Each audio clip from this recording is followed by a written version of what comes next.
שבוע טוב, עם אהוב שלי. Welcome home.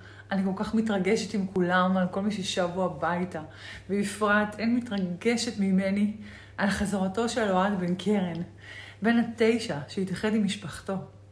ולמה ההתרגשות כזאת מיוחדת של אוהד על חזרתו של אוהד? כי מה-29 לאוקטובר התנדבתי לקרוא פסוק י' בתהילים, עד לשחרורו של אוהד בן קרן, עד שהוא חוזר הביתה למשפחתו. וכתוב פה, קומה אדוני אל נשא, ידך אל תשכח עניים. ואתמול כשהתבשרתי שהוא משתחרר, דמעתי וצעקתי בבית, וואו, התפללתי עליו, והוא חזר. ממש, הוא חזר, זה היה כזה שוק. זה לא אני, כן? לא מגיע לי צלה של זה.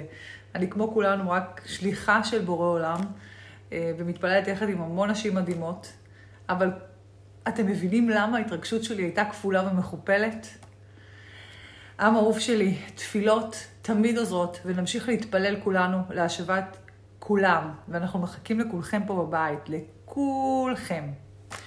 ובהזדמנות הזו, אני רוצה לומר תודה לממשלת ישראל ולמנהיג שלנו, ולכל מי שעוסקים במלאכה, על ההחלטה שקיבלתם, והמאמצים שאתם עושים, תוך כדי המון לחצים מסביב, ודילמות, ותוך כדי התנהלות מול אויב אכזרי ומניפולטיבי, שבנוסף למה שהוא עשה לנו ב7 לאוקטובר, הוא גם משחק ברגשות שלנו של עם שלם.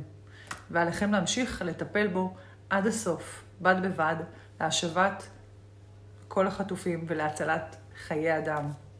מנהיגות נמדדת בקבלת החלטות בזמנים קשים ומורכבים.